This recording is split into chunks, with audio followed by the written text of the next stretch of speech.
Dipping ball in, shot, 2-0. ဟုတ်ကဲ့ပေဒီပွဲမှာခဏအလုံးစုံပြောင်းလဲထားတဲ့အတင်းကိုဂျိုဂျီမူပြင်းနဲ့စတဲ့ပွဲထွက်စီးခဲ့တာပါ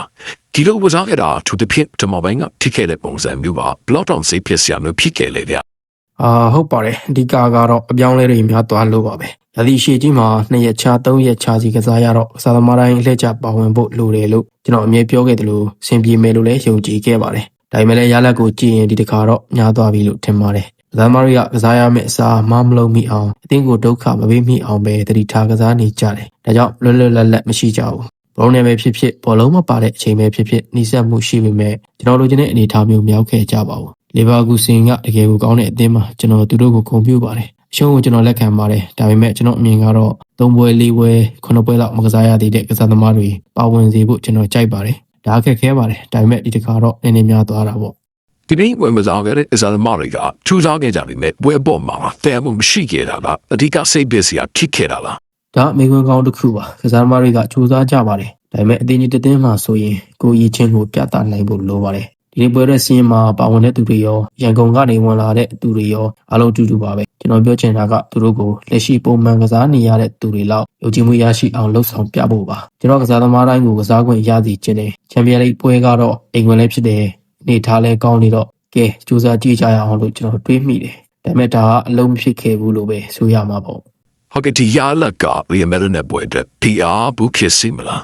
အခုကတော့လီယူနိုက်တက်နဲ့ပွဲကိုပဲအဓိကအာရုံစိုက်ပါတယ်ချန်ပီယံလိအတွက်ကစားဖို့3ပွဲကျန်ပါသေးတယ်ဘာလို့ဆက်ဖြစ်မလဲဆိုတာတော့စောင့်ကြည့်ရမှာပေါ့ချန်ပီယံလိမှာဘလီအော့စင်တီရောက်ပါမှာကိုဆိုရမိလား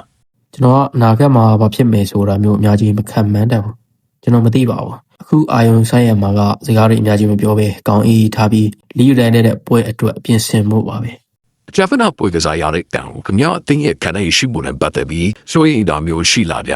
မရှိပါဘူးသူတို့တွေကမကောင်းတာမဟုတ်ပါဘူးအကြောင်းကအတင်းထဲမှာကစားသမား22ယောက်ရှိတော့လူတိုင်းကိုအသုံးပြုဖို့လိုတယ်လို့ကျွန်တော်တွေးမိတယ်ဒါပေမဲ့မကစားရတဲ့သူတွေကပုံမှန်ကစားနေကြမဟုတ်တော့အတင်းကိုအမှားမလုပ်မိခြင်းဘူးကူညီခြင်းနဲ့ဆိုပြီးစဉ်းစားမိတဲ့အခါကိုလုံးတင်တာကိုမလုပ်ရဲတော့ပါဘူးသူတို့လွတ်လွတ်လပ်လပ်ကစားပြီးအမှားလုပ်ရဲဖို့လိုအပ်ပါတယ်တစ်ဖက်အတင်းရဲ့ခြေထဲမှာဘောလုံးရောက်နေရင်ကျွန်တော်တို့အခုခံကာကွယ်ကစားရမယ်ဒီဘက်မှာတော့ကျွန်တော်တို့အနေနဲ့ဒါမျိုးမရှိခဲ့ပါဘူးလီဗာပူးစင်ကစားသမားတွေကကောင်းပါတယ်သူတို့ကကျွန်တော်တို့ရဲ့ခံစစ်လိုင်းတွေကိုချိုးဖျက်တတ်တယ်ရှားကစားသမားတွေနဲ့သာဆိုဘာဖြစ်မလဲဆိုတာဘယ်သူမှမသိနိုင်ပါဘူးဟာလန်တို့ဘန်နာဒိုတို့နဲ့ဆိုပိုကောင်းမယ်လို့လူတိုင်းကတွေးကြတယ်အခုတော့ကျွန်တော်မသိပါဘူးကျွန်တော်အလိုတယောက်ခံစားချက်ကနေဆုံးဖြတ်ခဲ့တာပါအတင်းကလေ့ကျင့်ရေးမှာတော့ကောင်းခဲ့ပါတယ်ဒါနဲ့ဒီတိုင်းဆက်လုပ်ကြမယ်လို့ခံစားမိတယ်ဒါကတော့ကျွန်တော်ဘဝမှာပထမဆုံးအကြိမ်လုပ်ခဲ့တာဖြစ်တယ်လို့များသွားခဲ့တာကိုလည်းကျွန်တော်သိပါတယ်ဟုတ်ကဲ့ဟာလန်ရှိနေတော့အိုမာကိုဘတ်ထုတ်ဖို့ခက်ခဲတာမျိုးရှိလားဟာလန်ကနော်ဝေအတွက်ကစားထားရတယ်လို့ယူကာဆယ်နဲ့ပွဲမှာလည်းပါဝင်ခဲ့ပါတယ်